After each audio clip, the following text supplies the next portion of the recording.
čia Lašas. Lašas. Jau tas pats. Po Jūs ką, juokaujat? Lašo. Eik tu. Lašas po Lašo. Informacija. Sveiki. Sveiki.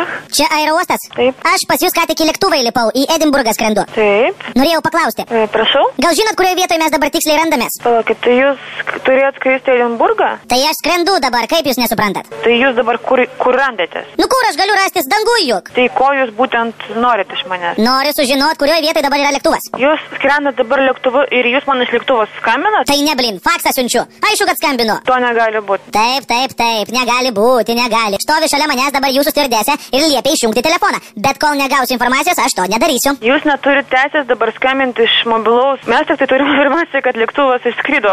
Kur jūs randatės, aš nežinau. Va, stiuardesė sako, kad kažkur virš Šiaurės jūros esam. Tai netoli nuo Lietuvos išeina, ne?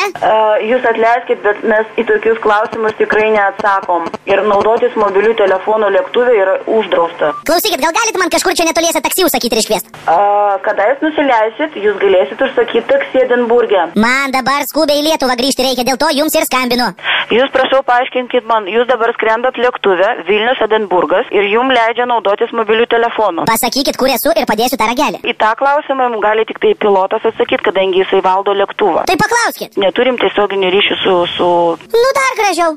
O jeigu mes skrist pradėsim, kaip jums pranešti reikės ir vėl aš turėsiu skambinti? Tai vat aš jums patarčiau padėti vis dėlto ragelį ir jeigu stiuardesė to prašo, tai prašom. Ką tik darbdavys paskambino, būtinai turiu grįžti atgal. Tai nusileisit Edinburge, nupirksit kitą bilietą ir sugrįšit atgal. Nu parašiutų, taigi turit? Aš nelabai suprantu, gal jūs juokaujat? Čia gyvybės ir mirties reikalas. Stiuardesė ragelį, prašom, paduokit. Ji nesutinka kalbėti, visa panikoj, nes atseit mano mobilusis telefonas trukdo pilotuoti lėktuvą. Jūs juokaujat. Jeigu jums juokinga. Jūs dabar randatės lėktuvė ir jūs randatės nežinia kokiam aukšte ir jūs man siūlot jum iškviesti taksi? Baisu.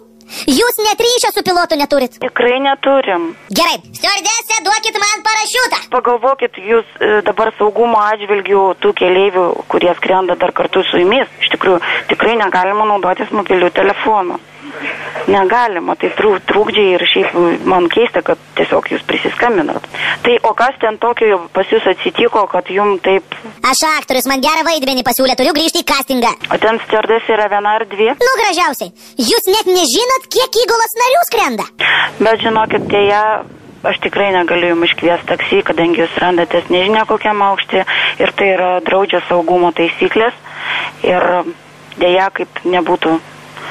Negalima naudotis tikrai mobiliais telefonais ir kad jums tokią galimybę dabar pavyko prisiskambinti, tai yra tikrai stebuklas. Gerai. Paskutinės paslaugos reikia. Taip. Užsirašykit, padiktuosiu. Palaukit minutėlę.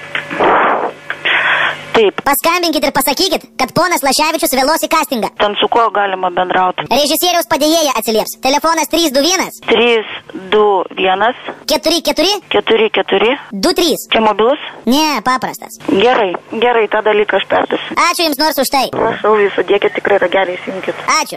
Prašau.